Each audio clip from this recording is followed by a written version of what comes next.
రాత్రి ఆ విధంగా జరుగుతుందని అస్సలు అనుకోలేదు. అవునమ్మా. సాధారణంగా నిహారిక ఏదైనా ప్లాన్ వేస్తే ఖచ్చితంగా సక్సెస్ అవుతుంది. అలాంటిది ఫెయిల్ అయిపోయింది. పామ ప్రత్యక్షం కాకపోయుంటే మంత్రగత్తె అవని తాళిని మాయం చేసుండేది.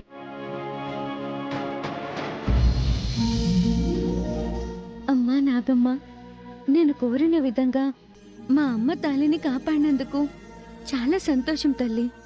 నీ కృప ఎప్పుడు మా మీదుండాలి. అవని తాళిని తీయలేకపోతున్నావని క్లియర్గా తేలిపోతుంది. అవని ఏదో మాయ చేస్తుంది. అవునవును. లేదంటే అక్షయ్కి అవనికి ఆ పాములు ఎందుకు సాయం చేస్తాయి? ఇదేమైనా జానపద సినిమా నటి కాలమా ఏంటి? ఇంకా ఆ విషయం గురించి ఎక్కువ మాట్లాడకండి, ఎవరైనా వింటారు. మంత్రగత్తె విషయం బయట పడకూడదు. అత్తయ్య, మనం ఇంకో విషయం గురించి కూడా ఆలోచించాలి. ఏ విషయం? ఏదో విధంగా శ్రీకర్ పెళ్లిని ఫ్యూచర్లో జరిపించామే అనుకోండి. అవని తాళితో ఎంటర్ అయ్యి నాకు ఆస్తిలో వాటా కావాలని అడుగుతుంది. అమ్మ ఎప్పుడు అనుబంధాల గురించి తాపత్రయపడిందే తప్ప ఆస్తుల గురించి ఆరాటపడలేదు. అయినా వీళ్ళు అమ్మ గురించి అర్థం చేసుకోవడం లేదు. అవునమ్మా. తాళనే లైసెన్స్ ఆ అవని దగ్గర ఉన్నంతకాలం నేనే శ్రీకర్కి అసలైన ఆలిని అంటూ హడావిడి చేస్తూ ఉంటుంది. ఆస్తుల్లో వాటాల కోసం కూడా వస్తుంది. అందులో అనుమానమే లేదు. అవును, మీరు చెప్పింది నిజమే. దేని గురించి ఆలోచిస్తున్నావు వేదా? నాకైతే ఏదో ఆస్తులు అన్న సౌండ్ మాత్రం వినిపించింది.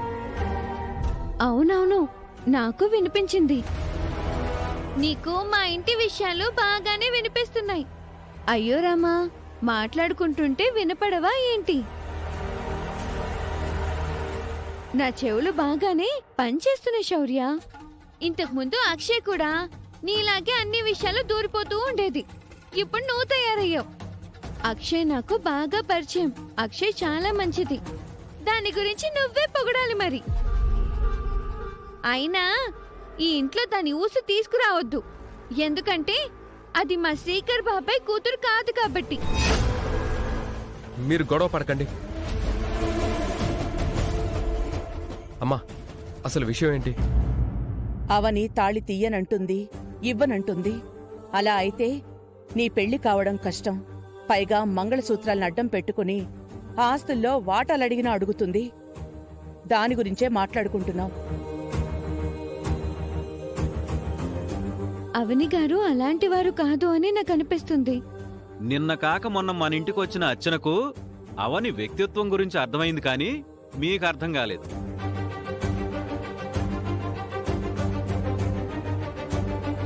అవని మన ఇంట్లో చేసిన ఘనకార్యాల గురించి దీనికి తెలియదు కదా. ఘనకార్యాలంటే అమ్మవారి విగ్రహాన్ని దొంగల నుంచి కాపాడడం, మన కూతురు పెళ్లి చేయడం, అలాంటివేగా. బాబు, నీకో దండం. అరిగిపోయిన క్యాసెట్ ని ఎన్నిసార్లు వేస్తావు? అవనికి చెందాల్సినవి ఏమైనా ఉంటే ఇచ్చేద్దామమ్మా. అదెలా కుదురుతుంది? మన కుటుంబాన్ని మోసం చేసిన దానికి చిల్లి గవ్వ కూడా ఇవ్వను. ఆస్తి పేపర్లు కాదు కదా, వైట్ పేపర్ మీద ఆస్తి అనే పదం రాసి కూడా ఇవ్వను.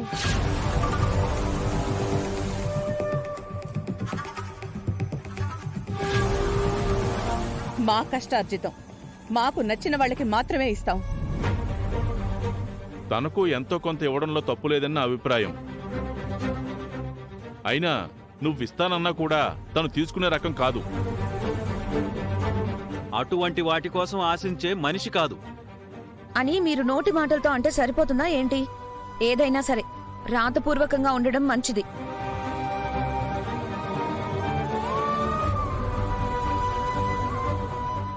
అవునమ్మా.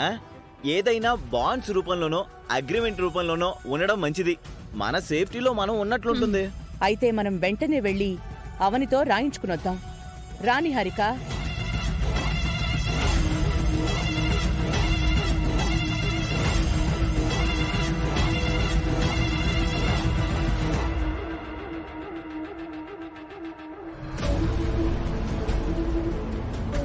ఒకవైపు పెళ్లి గొడవ, మరొక వైపు ఆస్తుల కోసం గొడవ.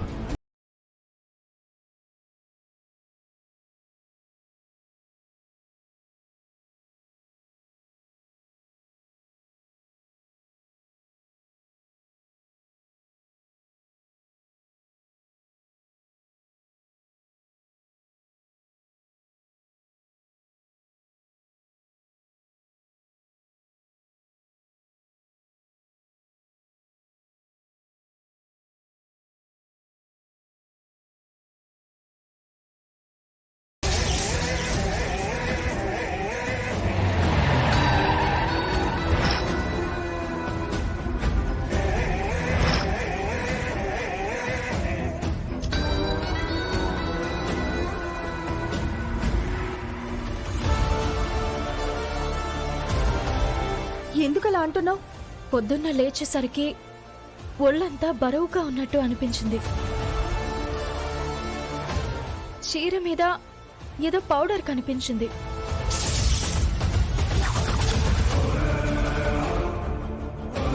ఇంట్లోకి ఎవరైనా వచ్చుంటారని అనుమానంగా ఉందా?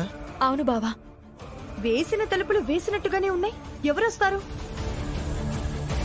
ఎందుకైనా మంచిది రాత్రి సమయంలో నేను సీక్రెట్గా కాపలా ఉంటాను.